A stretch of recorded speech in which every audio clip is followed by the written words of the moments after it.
Everybody,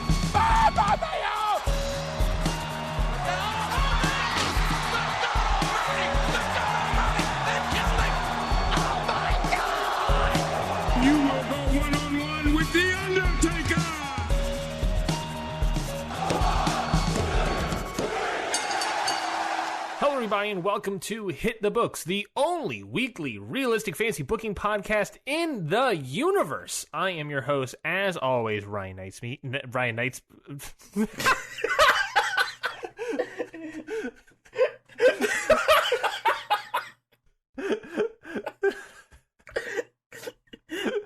Take two. No, keep it in. I'm your host, Ryan Knightsby, and with me, as always, is the man, the myth, the legend, the spicy nugget himself, Mikey Manfredi. Mikey, welcome to the show. We're back from the Royal Rumble. I like how you're welcoming me to the show like it's my first time here. Like, oh, yes. Thank you. I'm so happy to be here. I'm so glad that you brought me on. Well, look, for some listeners, it's the first time you're here ever, because it's the first time they're listening to this ever. Does that make sense? Is that Whoa, man, that's crazy. Is that anything? Is that anything? I guess gosh. True. This could be anyone's randomly first introduction to us. Yeah, what an introduction for me to stumble over my last name. For you to forget your name completely. Also, but at the very least, if it is your first introduction to the show, welcome. Welcome to listen to Hit the Books. I'm stumbling over my words so much. Mikey, you do the intro. All right. Welcome to Hit the Books, everybody. This is a weekly wrestling booking podcast where we book WWE in our own fantasy-like way. We book our own rosters. We book our own matches. All of our promos are our own. And as far as we know, we're the only one in the universe. We are the only ones in the universe hosted by us. Hosted by us. Yes, I mean that that's not a lie. We're the only fantasy booking podcast in the universe that is hosted by us two. Correct, Mundo. Now you're getting it.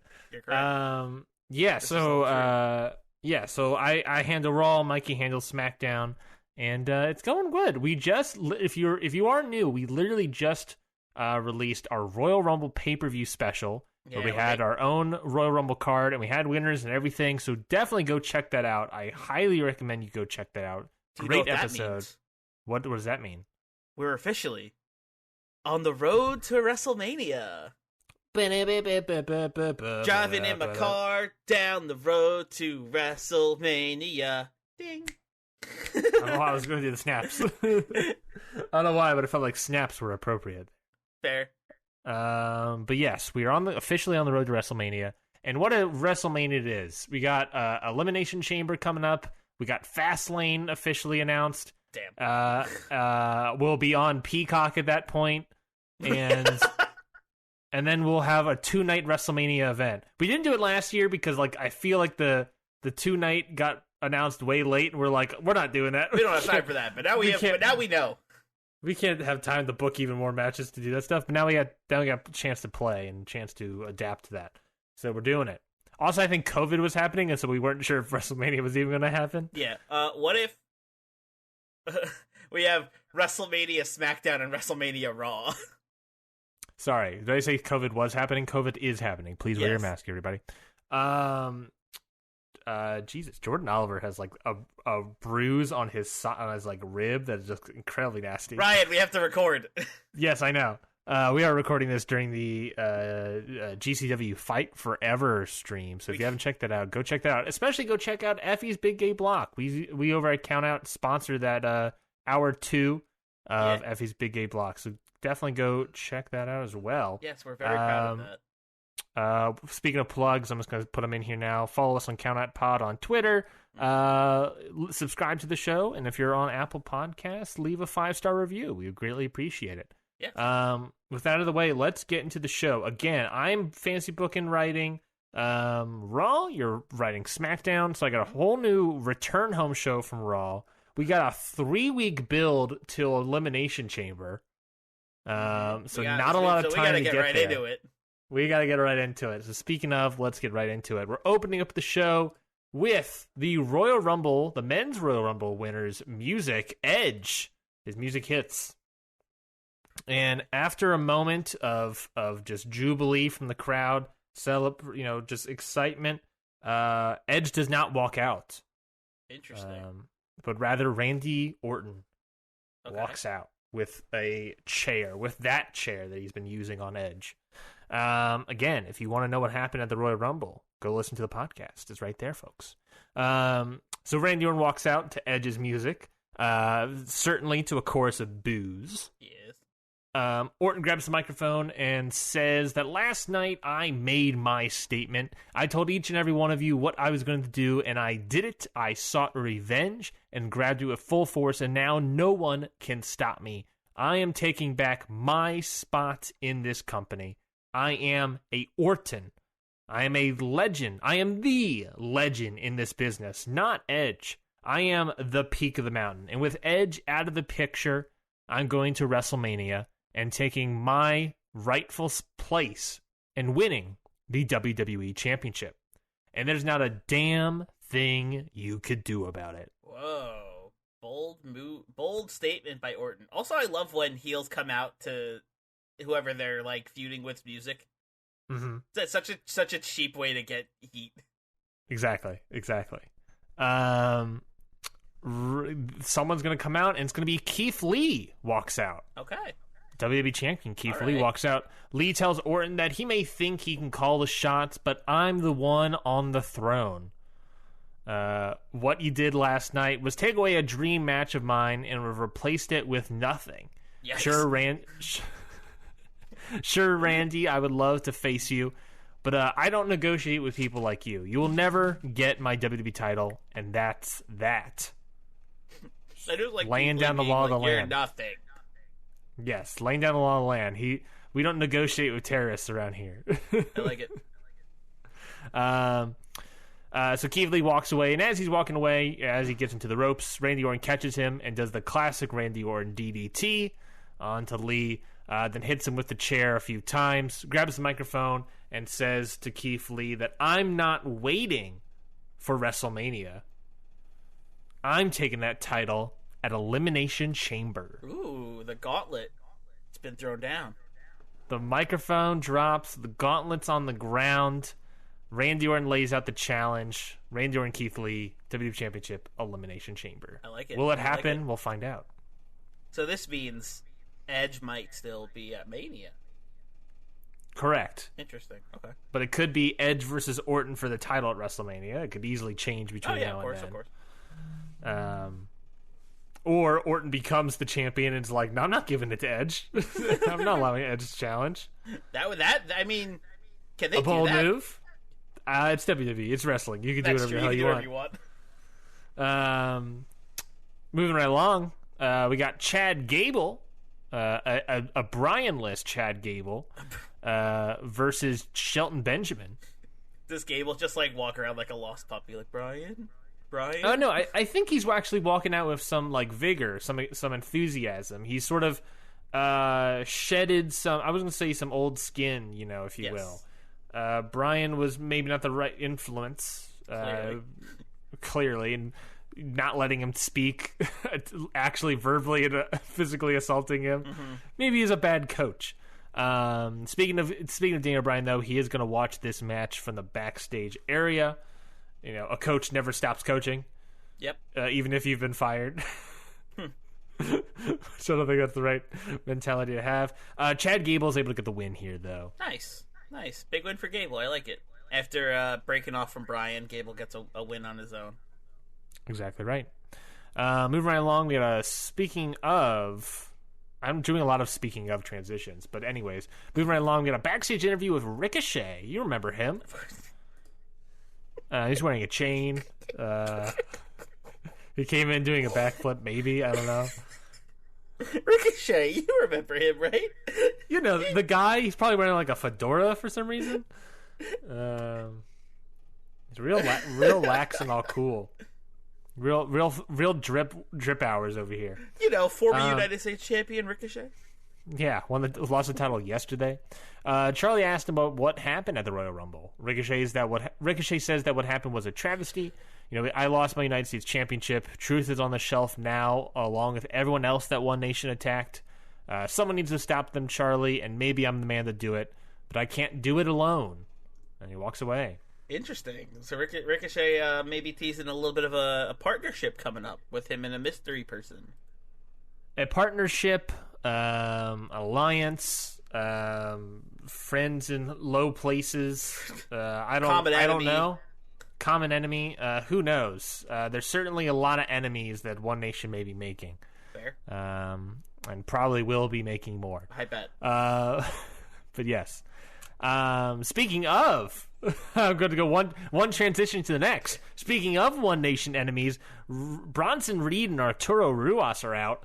They got a tag team match against Cedric Alexander and Mustafa Ali. Okay. The R&R versus A&A. R&R versus A&A. And then the R&R team, Reed and Ruas, end up getting the win. All right, big win for them over the Two Fly Guys.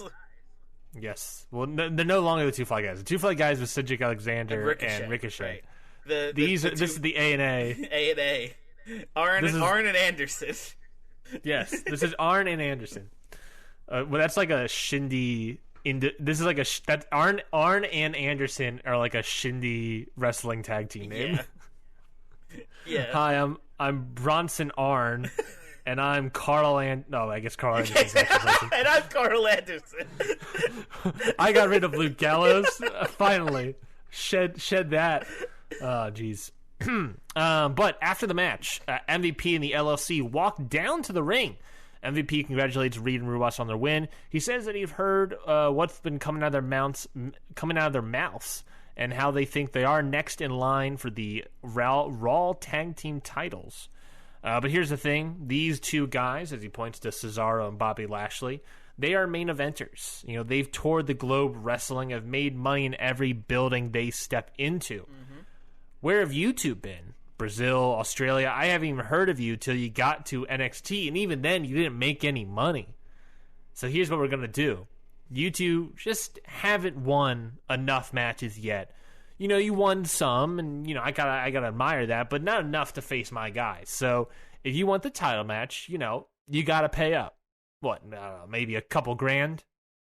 Bobby Lashley steps up, whispers something into MVP's ear. MVP responds, going like, oh, jeez. I guess Bobby doesn't like you guys. Okay, $10,000. Jesus. $10,000. Big price. Bobby Lashley upped it. Price hike. Bobby Lashley is the Reddit to MVP's GameStop, I guess. Is that a topical joke?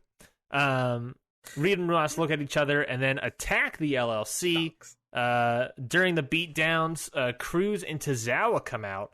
Cruz and Tozawa of One Nation come out and join in with kendo sticks. LLC are able to get away early. Reed and Ross a little bit after that. All three groups sort of staring each other down. I just like the idea of Tozawa and Cruz running in with kendo sticks and just being like, we're here now too. Exactly right. They just slide into the ring and start doing that scene from Shaun of the Dead where it's like, don't stop me now. Yeah, they come out to the One Nation theme track, which doesn't exist, I guess. I guess it probably does at this point. Definitely does at this point, I guess. And they're just timing it quite well. Moving on to match number 3, we got Dijakovic versus Drew Gulak. Okay. One-on-one competition. Dijakovic getting the win. Yep. I saw that coming, but also I feel like that's one of the sleeper matches. I feel like Dijakovic, Gulak. I feel like anything Gulak's in is like a sleeper match. It's like could be very good. Agree. I would agree with that. Because Gulak, I wanted to give Dijakovic the win because he's coming off of that loss at the Royal Rumble. Mm-hmm. So give him a win here to save up the momentum, telling you like, hey, he's not like a guy you should ignore. He's like, hey, he's here. You know, maybe I won't use him for another month, another pay-per-view cycle, but you know, give him a win. Mm-hmm. Next up, we got a video package. It's just sort of replaying some of Raw's Royal Rumble moments. Again, go listen to the podcast episode that we just had. If you're listening to the Hit the Books podcast feed, it's right above it or below it. It depends on your setting. You'll find it. But it's right there. It's right there. We got there's a lot of moments in that Royal Rumble. Mm-hmm. I think there's some good stuff in there. Definitely some good stuff. Moving along, we got a backstage promo with One Nation. It starts with like an establishing shot on the United States Championship and widens out to show the rest of the nation. Okay. Ciampa says that at the Royal Rumble, he got his revenge and took back his United States Championship all in one fell swoop. But in the Royal Rumble match, someone didn't learn their lesson. Lindsay Dorado, you eliminated me from the Rumble, and I want you next week to shut you up for good. You don't belong in the nation. You never did. And then Cruz jumps in and addresses Reed and Ruas. Cruz says that while Ciampa has the mid-card on lock, we are taking over the tag team division. We are the gatekeepers, and when we get the gold, we will become the goal. You do not belong. We are, and he does the chest One Nation hand sign. Mm-hmm. We are One Nation. Nice. I like it. I like that One Nation has become like this force over on Raw. Just absolute, yes. like they're like, we conquered SmackDown already. Fuck it, we're going over to Raw and we're gonna destroy everyone over there. Which they haven't gotten. They've destroyed a lot of people. They just haven't won the titles. I feel like they've gotten much more violent. Yes, like I feel like on SmackDown they were more like ominous and like like a slow burn. But on Raw, they just like turned it up to like 11, and we're like, all right, we're gonna start breaking people's arms and beating people down with kendo sticks. And I think what was the inclusion of Tommaso Ciampa as a leader. Mm-hmm. I think Tommaso Ciampa adds that sort of, they're still anti-establishment, but they also like it. I like to think of One Nation as like they started off anti-establishment, then they took over, and now they're like they've secured who they are. They're now like they're more directly anti-establishment. Maybe this isn't the greatest metaphor, but it's like that they are part of WWE, but they've now, because they don't like what WWE is doing, they've separated themselves and become their own nation. And maybe that isn't a great metaphor for the times of America today, but I'm going to use it here. Because they are the heels, I guess, is what I'm saying. I feel like I'm falling into a hole here. Yeah. But yes, but we have a big time main event here, Mikey. It's a 10-woman tag team match. 10-woman tag team match. Whoa. Let me hear who's in that. Really bury the lead here on this 10-woman tag team match. We got Rhea Ripley, Asuka, Peyton Royce, Candice LeRae, and Ruby Riott on one side. Wow. And we got Shayna Baszler, Bayley, Liv Morgan, Chelsea Green, and Mickie James on the other. This is a star-studded match you got here, bud. It's 10 women. You got to get the stars and the studded. Yeah, this is a lot of big names in this match. Lots of big names in this match. You love to see it. Yeah. A lot of back and forth action. Obviously, the focus, the sort of story beats that are in here are between Bayley, Royce, LeRae, Morgan, Ripley, Green, James, all there. Asuka, Baszler. Ripley Baszler, Baszler just also not wanting to like deal with this nonsense. So much so that at one point, when it's just her on the ropes or in her corner, she openly decides to leave Chelsea Green high and dry, which allows Asuka to pick up the win for her squad. What happened there? Oh no! Chelsea Green was like, screw this. Yikes! Didn't want to get pinned or whatever, probably. But Chelsea Green gets pinned by Asuka. After the match, Asuka does that sort of title belt motion to Shayna Baszler. Interesting. Yes. Lots of stuff here. Lots of stuff to... building. We're coming back from the Rumble, and 3-week build to Elimination Chamber. We got stuff going there, you know? So that's the play. That's the play. So yeah, that is Monday Night Raw. That is it for Monday Night Raw, Mikey. Top down.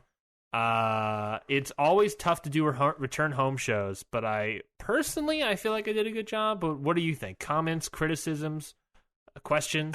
Booking concerns. I like it. I like One Nation even cementing their roots even more into Raw, like closing their grasp slowly on Raw. I like the big 10-woman tag match at the end. That was a really good main event. I think a lot of big names there. Chelsea Green being like, I'm out. I mean, Shayna Baszler said. Oh, sorry, Shayna Baszler being like, F this, I'm gone. Mm-hmm. Peace. Well, she's also got like Liv Morgan gunning for her. And Shayna's like, I got better things I could be doing. Yeah. Oh yeah. I like it. Good Raw. Yes, I think a solid Raw nonetheless. Mm-hmm. Solid Raw nonetheless. Definitely but solid. Yeah, a good return home show. Yeah, thank you. Yeah, I wanted to make sure to like, because it's also the Rumble, so it's also just like, okay, where are we going next? What are we doing with these things? Yeah. But yes, excited for Elimination Chamber. I have like, this first episode, I am foot on the gas to Elimination Chamber, baby. I love it. Well, let's get into it. Let's talk about SmackDown. Right. Let's put that foot on the gas. All right. So on SmackDown over on Friday night, we got Sasha Banks opening up the show. She grabs a mic and she says, "I knew the EST was all bark and no bite." She picked a fight she wasn't ready for, and look what happened. She got sent right to the back of the line like everyone else who challenged me. With that said, we all know who won the Royal Rumble. So Sonya Deville, consider this your one warning. If you decide to take me on at WrestleMania for my SmackDown Women's Championship, you'll be the next person to get sent to the back of that line. Sonya Deville comes to the ring and meets Sasha eye to eye. She says, "Sasha, I've never been one to beat around the bush, so I'm here to tell you right here, right now, that at WrestleMania, I am coming for that title. But I guarantee you have never faced someone like me. I will beat you down in ways you've never even heard of before. I'll take you to your absolute limits without even lifting a finger. And you'll lose that title before you even know what hit you." Sasha nods and throws a punch at Sonya, who blocks it and takes Sasha down. Sasha rolls out of the ring before things get a little too messy. She looks shocked, and Sonya grins. At Sasha and does like the little title motion. But then she grabs a mic and says, "Now, Sasha, don't go anywhere, though. Stick around and watch what's in store for you. Because our first match is Sonya Deville versus Billie Kay, in which Sonya Deville wins pretty easily." Holy criminy Christmas. Criminy Christmas. First off, there's many things to unpack here. One, really dogging on Bianca Belair. I don't like it, Sasha. I just don't like it. I mean, Sasha's the boss. She's gotta be cocky, you know? No, I mean, that's fair. That's definitely fair and accurate. The other thing I was going to say was that I had a thought just now of like, it would have been a real swerve if you were like, "And I'm not coming after you, Sasha. I'm going after Shayna Baszler." And I was like, "Here you go. Here's Sonya back." I heated her up for you.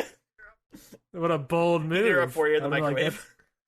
That'd be a bold ass move to take. That'd be like the ultimate. Like, I strapped this rocket to Sonya Deville and I'm pointing it at you. But then it would be like a self-destruction on like the stuff I'm building. Like it'd be like,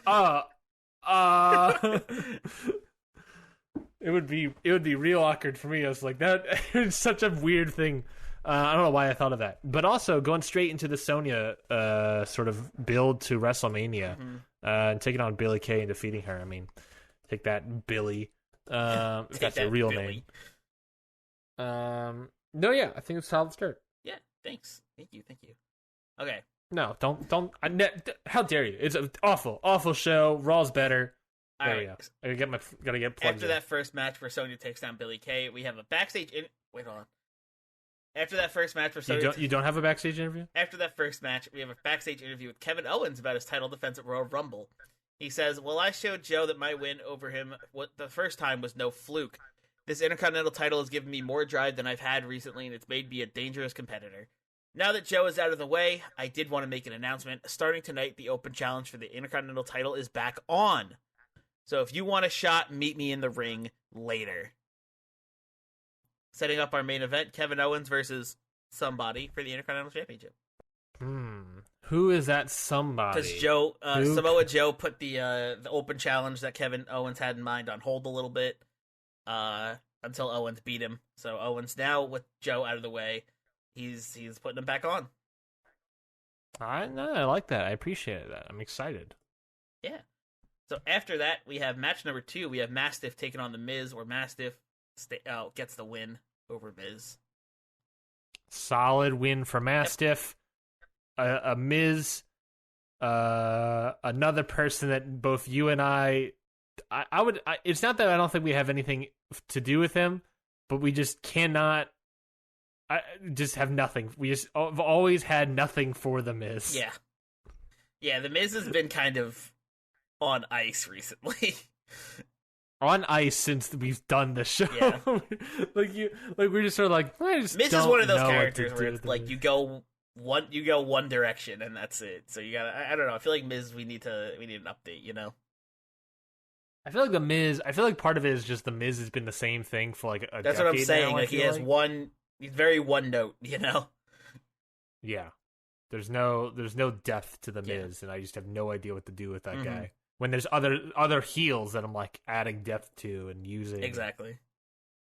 So I feel bad for the Miz, but at the same time, it's just like he's gonna eat these losses. All right. Well, after that, we have a video package. We have Scarlett standing in front of the same mirror Braun shattered weeks ago. She stares into it and says, "Oh, Braun, trying to invoke fear into the devil is a fruitless endeavor." However, what you did do is make him more excited. He says this new fire. He said he loves this new fire inside of you, and the idea that he gets to be the one to snuff that flame out just gets him all fired up. She turns around from looking at the mirror and looks straight into the camera. He wanted me to send you a message. At Elimination Chamber, he wants to fight you. Not in any old one-on-one match, though. He wants to end this once and for all. He wants you in a casket match. He wants to slam that casket down on you and send you back to being the biggest guy that no one ever sees. We see a silhouette of Cross appear in the mirror behind Scarlett with an evil grin. He's shooting from the hip. Oh my god. So after that line, we see a silhouette of Cross appear in the mirror behind Scarlett with an evil grin on his face. Oh my god. Fucking shooting from the hip. The biggest guy that we never see. Oh my god, a casket match. Yeah, I assume this is being set up for Elimination Chamber. Yeah. One of your 3 matches at the Chamber. Yeah, it's being set up for Elimination Chamber. It's just like I was like, what can I do? It needs to be something big, but it can't be like a Hell in a Cell. It can't be a steel cage because we already have the Chamber up there. I was like, you already did an Inferno match, so I don't want to steal that. I was like, I need something interesting. And I figured casket match seemed like a good match to have for a monster and a devil. You know, hindsight wise, it would have made more sense maybe for me to do the casket match and more sense for you to have the Inferno match here. But obviously, I had no idea that was the plan. Also, I kept forgetting about casket matches. Or maybe I should have done like a Buried Alive match, and that would have made sense with the whole build I had going too. But I think I liked it. I still liked it. Oh dang, casket match! Love to see it. Yeah. Throw it in wild stipulations left and right. Remember that one time when Braun Strowman faced Kalisto in a dumpster match? I just think about that every once in a while. We're trying to get away from that, Braun Strowman. That's the whole point of this feud. That's fair. You got to give him some grit. Yeah, we're giving him some grit. We're making him scarier. Yes. We're making 2021. Make Braun Strowman scary again. Yes, thank you. That's the kind of merch that I would wear. All right. After that video package, we have match number 3. We have Styles and Balor taking on the New Day. Oh, it really. So I really thought like the Styles and Balor thing was maybe just like a shorthand stuff. It really feels like you've slotted them directly into the tag team. It looks like they're officially a tag team. Yeah. Styles and Balor are definitely an officially in the tag team division now. You know. And in this match, Styles and Balor do get the victory, and the 2 teams shake hands after the match. Okay, nice we'll show respect. Yeah, but your classic independent wrestling move.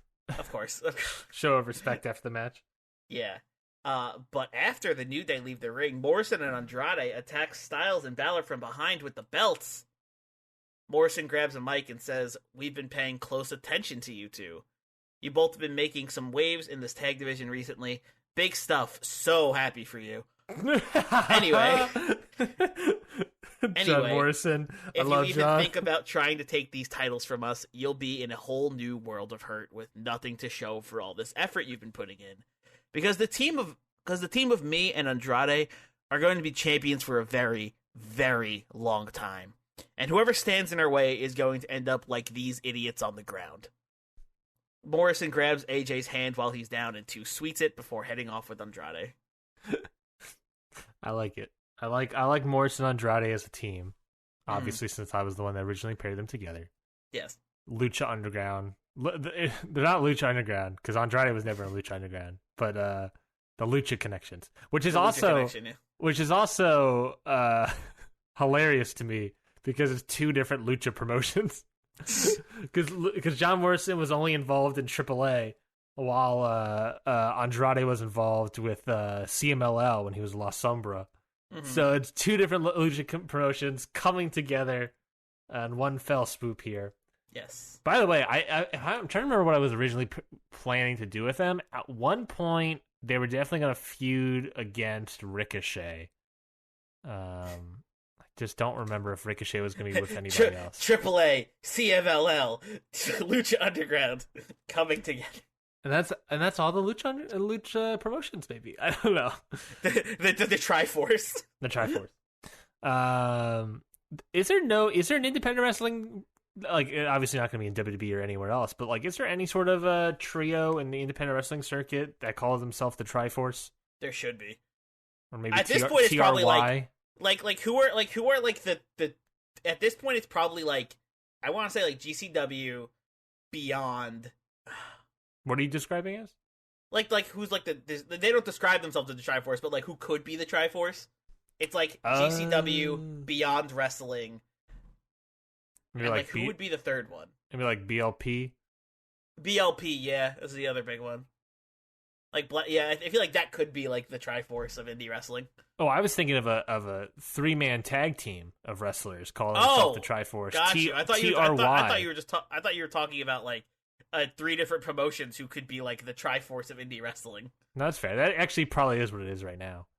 At least that's what I can think of right now. Mm-hmm. Independent wrestling landscape just changed immensely in 2020. Yeah. But speaking of not independent wrestling. Yeah, let's move on with our card here. After Morrison and Andrade send their message, we have match number 4. We have King Corbin with Carmella taking on Kalisto, and King Corbin wins with the help of Carmella. Now, I really like the inclusion of Carmella in this King Corbin gimmick. I think King Corbin needed to freshen up, Carmella needed to freshen up, and I think pairing them together is very intriguing. Now I just need to start doing something else other than having them win with the help of the other. Yes, yeah, you started it, and now you just need to know where it's going. You know, sort of like, okay, what are we doing with this? It's like I'm building it, but to what? Yes, that's the thing. You've given them something, but now it's like deciding what that is going to be. Mm-hmm. Yeah, no, but I like it. I like that because now it's giving Carmella something to do and importance in the division. Yes. You know, maybe we'll have dual armbar winners. That could be fun. Yeah. If I have anything to say about it. So after that match, we have not a backstage interview. We have another segment. We have Toni Storm and Piper Niven coming to the ring as the new women's tag team champions. Tony grabs a mic and says, "At the Royal Rumble, Piper and I proved that our hard work, dedication, blood, sweat, and tears were all worth it. We don't plan on holding back either. Just because we're the champions now doesn't mean we're going to be backing down anytime soon." Piper speaks up and says, "We're going to be fighting champions and show everyone that we are worthy of being called champions." Yeah. And the team leave with their statement made. It's a nice little face promo. I like it a lot. You know, maybe where are we gonna go with it? We got plenty of tag teams in the universe. I'm trying to remember, how many women's tag teams do you have on SmackDown? We have. Okay, well, you got Flair and Natalya. We got Flair and Natalya. We got Piper Niven, Toni Storm, and that and like kind of Bliss Cross. Not really. Yeah, exactly. That's why I said like kind of. And then we got like 3 over on Raw, I think. Yeah, we only have 2 here two like big ones here on SmackDown. That's fine. I mean, I should bring back Bliss Cross or something. Yeah, build them up a little bit more. Yeah. That's fine. I mean, I got Green and James that are ready to challenge at some point, probably. True. Maybe they'll be at the Chamber. We'll find out. Maybe. All right. Well, let's get into our main event then. After that, we have Kevin Owens taking on his mystery challenger for the Intercontinental Championship, and who comes down to the ring? Roderick Strong. Ooh, 1/4 of UE. Yeah, a quarter of Undisputed Era. Roderick Strong comes to the ring to take on Kevin Owens for the Intercontinental Championship, and Kevin Owens does end up getting the win. However, after the match, he helps Roderick Strong to his feet and gives him a pat on the shoulder and dips out. Wow. Respect. Yeah. No, I like to imagine Roderick Strong put on a good match. Oh, of course it was a good match, but Kevin Owens, don't give your boy respect. Get him out of here. Get your Ring of Honor friend out of here. Get your Ring of Honor bullshit out of here. Remember these guys? They used to be friends. Remember back in our first WrestleMania when these guys were they weren't. Were they on opposite sides or were they in the same corner? I don't quite remember.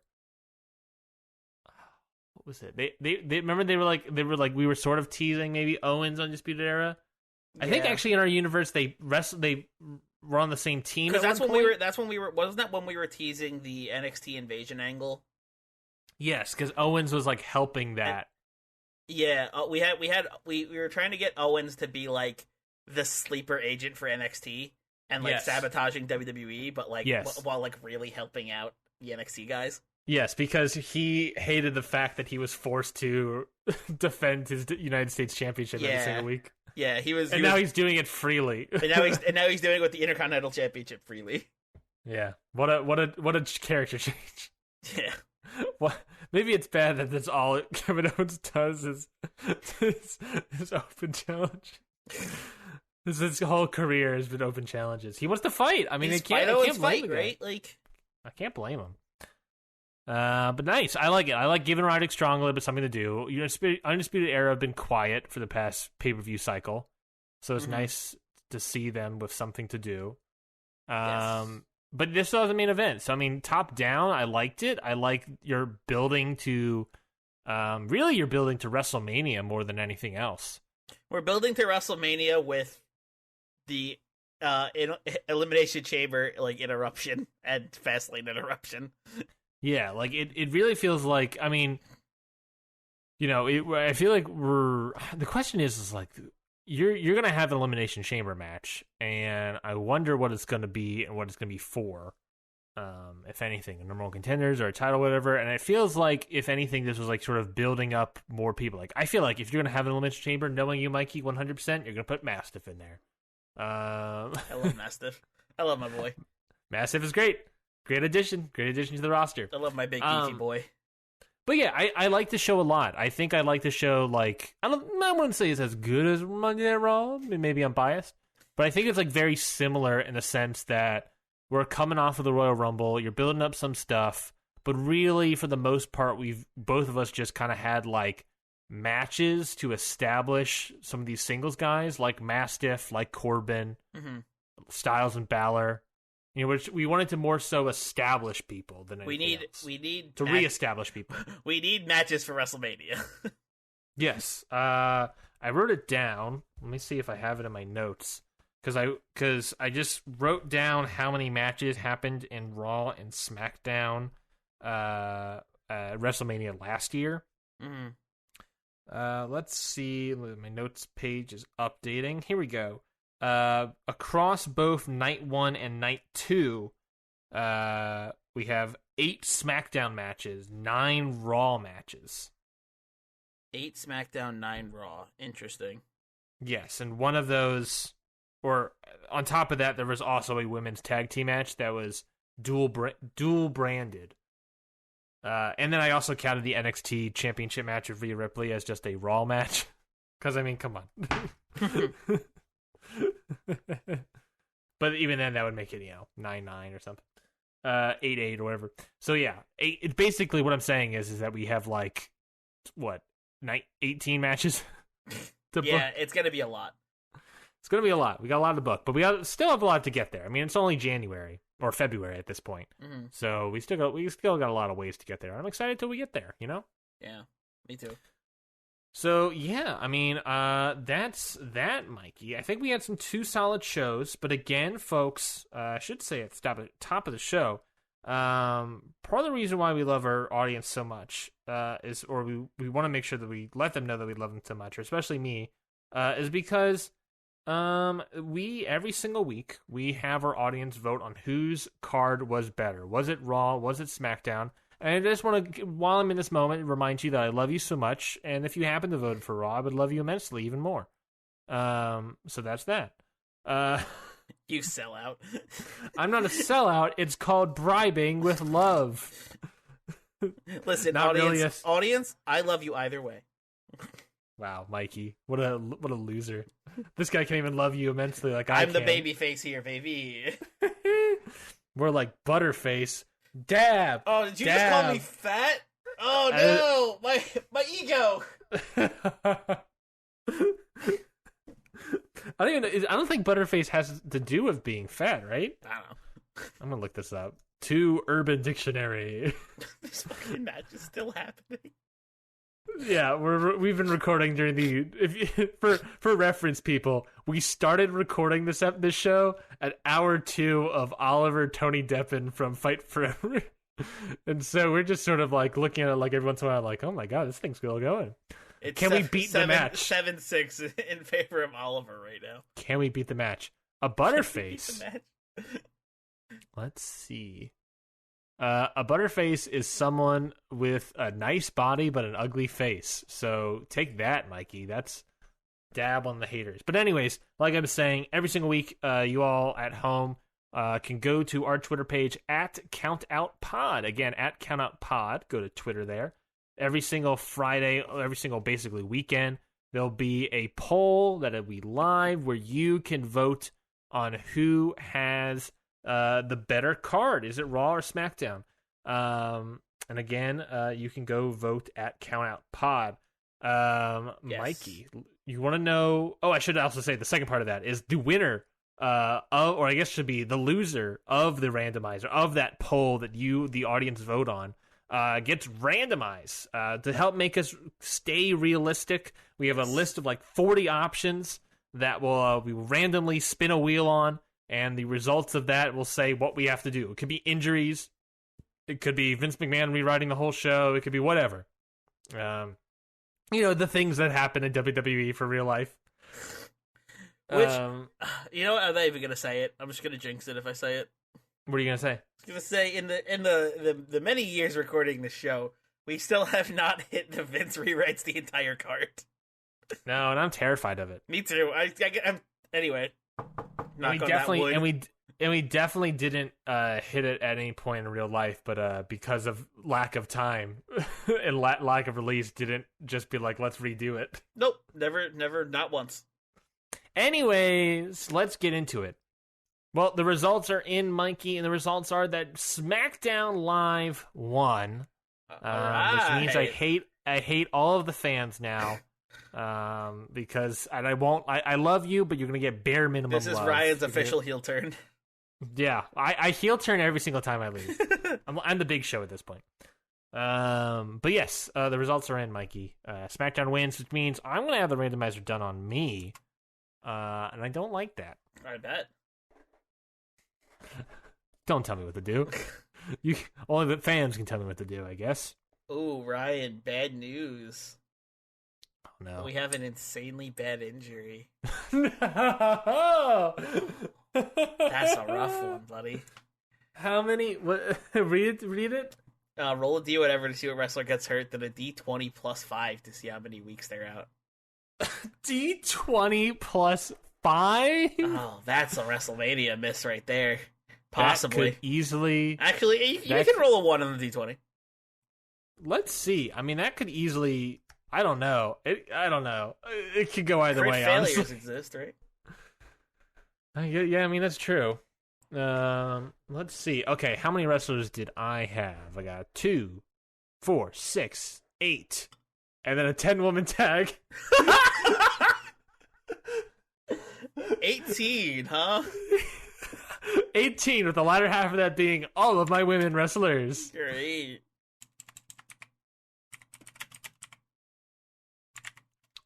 This is bad. This could be be real rough. Miserable. All right.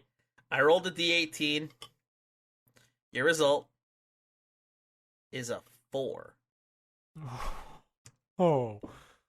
1, 2, 3, 4 is Arturo Ruas. Okay. That's not the worst. Real bad. Is it? No, that's real bad, Okay, Mikey. never mind. I am putting them in a feud with LLC and One Nation. If one of them is out for 20 weeks, that feud is halted. The D20 is being rolled as we speak. Ooh, okay. I have your result. Shit. I rolled a 9. 14 weeks. 14 weeks. Arturo Ruas. Oof. That's a rough one. I've never been more angry at you. That's a rough one. Listen, I was also hoping for a crit fail. I didn't want to see you get hurt this bad. We're trying to build to WrestleMania here. 14 weeks. Arturo Ruas returns May 3rd. Okay. That sucks. That is definitely after WrestleMania. Yeah. That is plans ruined. Oh, man. Hey, look, maybe Bronson Reed might be in the U.S. title picture now. I'll just dive. I can just maybe convert him straight into the U.S. title picture. Yikes. Rough one. That's for you. no good. That is no good, folks. Whoo, man. Oh, buddy. I don't even know what to say. That's bad. The randomizer really was not happy this week. I'll be honest. I'll just reveal it. Reed and Ruas planning to have them have a title match at Elimination Chamber. That was the plan here. Big yikes. And they don't get it. Definitely going to be in like some sort of like fatal 4-way or something at WrestleMania too, and that's not happening either. Mm-hmm. Oh boy, I guess I'm just going to put him in some sort of U.S. title scramble or something, some nonsense. God dang it, that's real rough, folks. That's real rough. That's a hard one. That's a hard hit to take. But Bronson Reed, let's give him the push. let's give him the push, baby. Let's give the Auszilla a push. Yeah. The Colossal. Yeah, there you go. Oh man. See what you can pull good out of this. See if you can pull any good out of this. Shite. Well then, that is it for this week's episode of Hit the Books. Mikey, did we get everything one out of this? I think so. I mean, we got everything we wanted, and some things we didn't. Yes. That's definitely true. That is definitely true. No matter what way you slice it, or what way the cookie crumbles, we got wins, we got losses. Speaking of wins, I don't know why I'm doing this whole speaking of transition. I've been doing it all episodes. Sorry about that, folks. But if you want more of Countout, if you want more Hit the Books, make sure you are subscribing to the podcast feed, whether it be podcast, Apple Podcasts, I should say, Google Play, Spotify, wherever podcasts can be found. Make sure you are going to go and record and subscribe. I don't know if I said record, but subscribe to that feed. You can also check us out on the Countout feed and the Countout Network. Which you can follow them at Countout Pod. I don't know why I said them, because it is we are the head honchos of the network. But at Countout Pod is where you can find out and what our thoughts are on the world of professional wrestling. Anything else, Mikey? Anything else to plug? Yeah, go check out Independent Waters every Wednesday here on the Countout Network and on its own feed wherever you listen to podcasts. Where me and Zach Batista take a trip through the independent wrestling scene and pull matches for you to watch, for us to review. If you like independent wrestling already, or if you're just getting into it, it's a great starting point, and it's a great, it's just a great podcast. We love doing it, and we think you'll enjoy it. So go subscribe to that as well. Yes, definitely go subscribe to that. I'm just going to plug a bunch of our shows on the network as well, Mikey. We got my show, G1 and Only. We got How to Talk to Your Friend About Wrestling, which is a great show. I'm a big fan of that show. I'm a big fan of all of our shows, including our new show on the network, Your Dose of Death. The first episode out where Lauren Rosenberg is interviewing with BAM's independent wrestling and deathmatch legend. I don't want to say legend. I want to say startup. I don't know why I said legend, but deathmatch wrestler, Bam Sullivan, who's got a great look, a great mustache. We have 5 whole podcasts on this network now. Is that true? Yeah. Is it 5 or is it 6? 5, I thought. Should we know these things? Probably. Yeah, it's 5. It's Hit the Books, Indie Waters, 2, G1 and Only, 3, How to Talk to Your Friend About Wrestling, 4, and Your Dose of Death. You're 5. There it is. 5. Which reminds me, I need to update our website even more.